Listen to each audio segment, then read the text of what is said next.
गर्मी में जब भयंकर लू चलती है तो इंसान जानवर तक भी सूर्यदेव के प्रकोप से बच नहीं पाते। गर्मियों में हर कोई ठंडे पानी की तलाश में रहता है। अरे दुकान वाले भैया, एक बोतल ठंडा पानी की देना, प्यास के मारे मेरा गला सूखा जा रहा है। लेकिन पेट की आग के लिए भला एक गरीब के लिए गर्मी क्या और सर्दी क्या और क्या बरसात। इस चिलचिलाती गर्मी में भी चंदर रिक्शा लेकर कड़ी धूप में खड़ा किसी सवारी का इंतजार कर रहा था। सुबह 7 बजे से यहाँ आकर खड़ा हूँ। अब तो दोपहरी के 2 भी बज गए, लेकिन अभी तक एक भी बोनी नहीं हुई। मानता हूँ कि बाहर भयंकर गर्मी है, लेकिन अगर इसी तरह सब अपने घरों में रहेंगे तो फिर हम गरीबों का चूल्हा कैसे जलेगा। भरी दोपहरी, सर पर सूरज और शरीर पर पसीना ही पसीना, लेकिन उसे दूर दूर तक कोई सवारी आती नहीं दिखी। वो मायूस हो गया, लेकिन तभी एक औरत उसके पास आई। भैया, रिक्शा खाली है क्या? जी बहन जी, बोलिए, कहाँ जाना है आपको? लाजपत नगर चलोगे? जरूर चलूंगा बहन जी, 40 रुपए लगेंगे।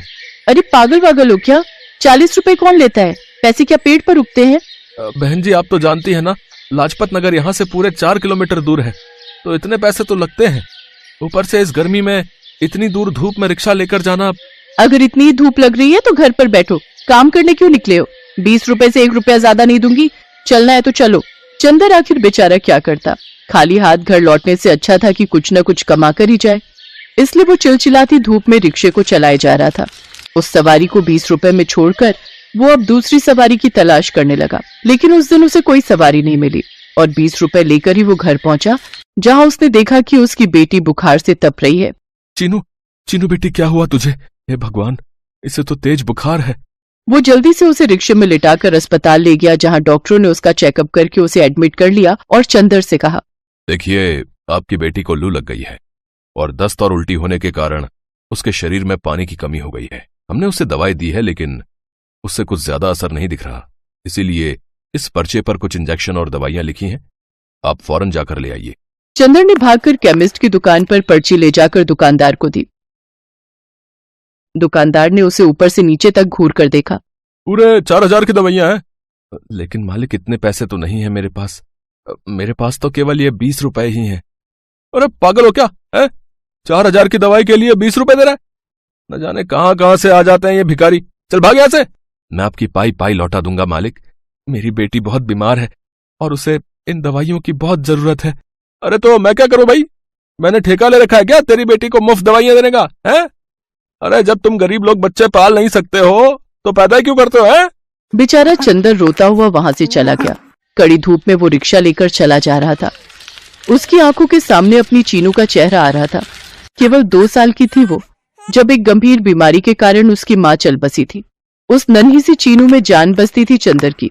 चीनू पढ़ने की काफी शौकीन थी, जिस वजह से चंदर ने उसका नाम सरकारी स्कूल में लिखवा दिया था। ऐसे ही एक दिन, बाबा, आपने ये रोटी क्यों नहीं खाई और दही भी रखी है?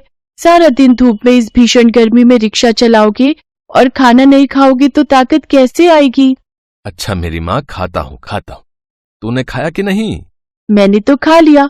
अच्छा, अब मैं स्कूल चलती हूँ। चीनू ने अपने बाबा से झूठ कहा था, क्योंकि वो देखती थी कि उसके बाबा कैसे उसे अपने हिस्से की रोटी भी दे देते थे और खुद भूखे ही रह जाते थे। इन दिनों अब घर में राशन कम बचा था, जिस कारण चीनू ने चंदर से झूठ कहा कि उसने खाना खा लिया, और असल में वो खाली पेट ही स्कूल गई थी, जिस कारण उसे चक्कर आ गए और लू भी लग गई। चंदर अपनी यादों से बाहर आकर रिक्शा लेकर सवारी के इंतजार में खड़ा था, लेकिन काफी देर तक खड़े रहने के बाद भी उसे एक भी सवारी नहीं मिली। अगर कोई भी सवारी नहीं मिलेगी तो मैं अपनी बेटी की दवाई के लिए पैसे कैसे इकट्ठा कर पाऊंगा? वो काफी देर तक धूप में खड़ा रहा, लेकिन मानो उसकी किस्मत ही उससे रूठ गई थी।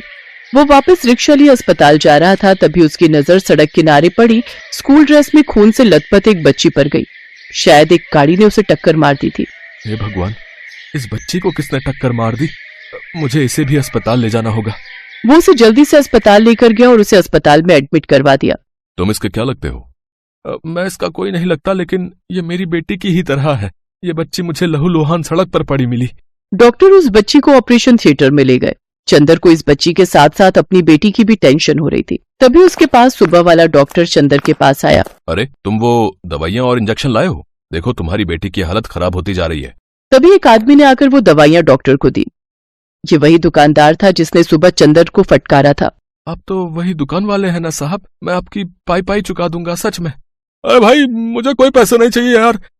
तुम आज जिस बच्ची को अस्पताल लेकर आए हो वो मेरी इकलौती बेटी है। डॉक्टर ने मुझे सब सच सच बता दिया भाई। साथ ही उन्होंने ये भी बताया कि मेरी बच्ची को अस्पताल पहुंचाने में जरा भी देर होती तो कुछ भी हो सकता था।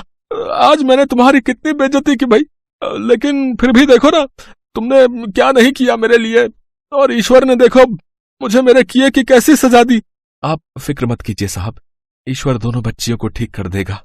डॉक्टरों की कड़ी मेहनत और ईश्वर की कृपा से दोनों बच्चियां ठीक हो गई। चंदर और दुकानदार ने अपनी अपनी बच्चियों को गले लगा लिया और भगवान की मूर्ति की तरफ हाथ जोड़कर उन्हें धन्यवाद किया।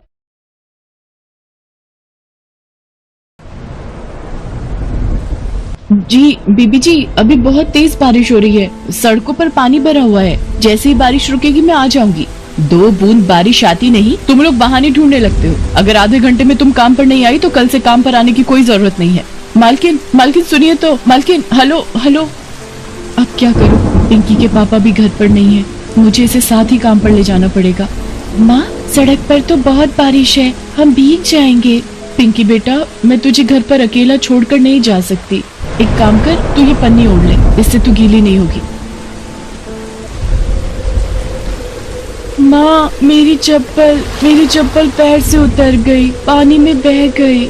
पिंकी की चप्पल सड़क में भरे पानी में बह जाती है। जैसे तैसे पार्वती अपनी बेटी पिंकी को लेकर मालकिन के घर पहुंचती है। उनके कपड़े पूरी तरह से भीग चुके थे और पिंकी भी ठंड से कांप रही थी। मालकिन पार्वती पर चिल्लाने लगती है, आधा घंटा बोला था और तूने आने में 1.5 घंटा लगा दिया। कहाँ रह गई थी? अब तक सारा काम पड़ा हुआ है। घर की हालत देख। पता नहीं, तनख्वाह लेने के टाइम पर तो तुम लोग ठीक हो जाती हो और आगे पीछे जरा सा मौसम खराब हो जाए तो तुम्हारे बहाने बनने लगते हैं। और ये क्या, सारे घर को अपने मैले कुचैले कपड़ों से और गंदा कर दोगी? और इसको क्यों ले आई? मालकिन, इसके पापा काम पर गए हुए थे, इसको अकेला छोड़कर नहीं आ सकती थी, इसी वजह से साथ में लाना पड़ा। ये एक तरफ होकर बैठ जाएगी, आपको बिल्कुल भी परेशान नहीं करेगी। पिंकी बेटा, तुम वहाँ सामने फर्श पर बैठ जाओ। पिंकी गीले कपड़ों में फर्श पर बैठ जाती है। उसे ठंड लग रही थी। इतनी देर में मालकिन का बेटा बंटी हॉल का एसी खोल देता है और टीवी चलाकर बैठ जाता है।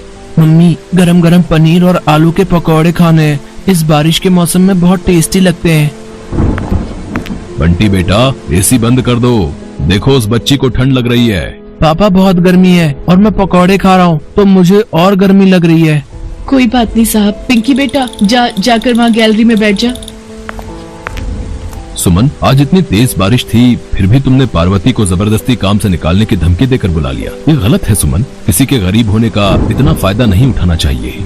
बंटी के पापा अपने कमरे में चले जाते हैं। पार्वती काम में लग जाती है। अरे मैं तो भूल ही गया, मम्मी मुझे ड्राइंग शीट का काम पूरा करना था और ड्राइंग शीट खत्म हो गई। पापा तो अंदर रूम में अपना काम कर रहे हैं, अब इतनी बारिश में मैं शीट्स कैसे लेने जाऊँ? रुक, मैं पिंकी को भेजकर मंगवाती हूँ। पिंकी सुन, ये ले पैसे और पड़ोस की दुकान से ये वाली ड्राइंग शीट खरीद कर ले आ। पर आंटी, बाहर सड़क पर बहुत तेज बारिश हो रही है और पानी भी भरा हुआ है। मेरी चप्पल सुबह आते हुए पानी में बह गई, मैं नंगे पैर कैसे जाऊंगी? मालकिन पिंकी को जबरदस्ती नंगे पैर बिना चप्पल के बारिश में ड्राइंग शीट लेने भेज देती है। बेचारी डरते डरते बारिश में जाती है। इतनी देर में बंटी का दोस्त निखिल, जो पड़ोस में ही रहता था, वो छत से बंटी को आवाज लगाता है, बंटी जल्दी से छत पर आजा, बारिश में खूब मजे करेंगे। ठीक है, आता हूँ। मम्मी, मैं छत पर निखिल के साथ बारिश में खेलने जा रहा हूँ। उधर पिंकी बेचारी नंगे पैर बारिश में भीगती हुई ड्राइंग शीट खरीद कर ला रही थी। अचानक पिंकी के पैर में चोट लग जाती है और खून बहने लगता है। बड़ी मुश्किल से वो घर पहुंचती है। इतनी देर में बंटी के पापा भी कमरे से बाहर आ जाते हैं। पिंकी, ये तेरे पैर में चोट कैसे लगी मेरी बच्ची? आंटी, बंटी भैया की ड्राइंग शीट, मैंने इसे बिल्कुल भी गीला नहीं होने दिया, इसे बहुत संभाल कर रखा। बंटी भैया को स्कूल का काम करना है ना। बंटी भी बारिश में खेलकर छत से नीचे आ जाता है। पिंकी की भोली बातों को सुनकर सुमन बहुत शर्मिंदा होती है और सचमुच पिंकी ने अपनी चोट की तरफ ध्यान नहीं दिया। उसे तो बस ये चिंता थी कि बेटी की ड्राइंग शीट खराब ना हो।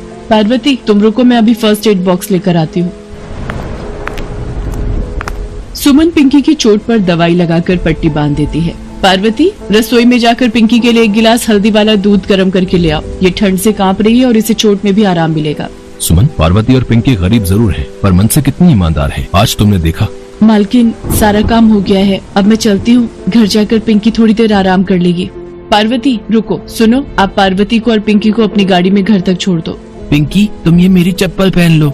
सचमुच एक गरीब के लिए बारिश एक कहर बनकर आती है, ये सही है। इसलिए हर अमीर को गरीब की परेशानी जरूर समझनी चाहिए। बारिश का मौसम तो आगे भी रहने वाला था। इसके लिए सुमन पार्वती के लिए एक नया छाता और साथ ही साथ पिंकी के लिए नई चप्पल और कुछ कपड़े भी खरीद कर लाती है, जिसे देखकर पिंकी बहुत खुश होती है। सुमन ने भी अब पार्वती को बारिश के दिनों में देर से आने के लिए गुस्सा करना छोड़ दिया था। अब वो गरीब की परेशानी को समझने लगी थी। Best buddies. Hello friends. Thanks for watching this video. अगर आपको ये वीडियो पसंद आया है तो प्लीज लाइक, सब्सक्राइब, कमेंट्स करें इस वीडियो पर और हाँ, शेयर करना भी ना भूलें।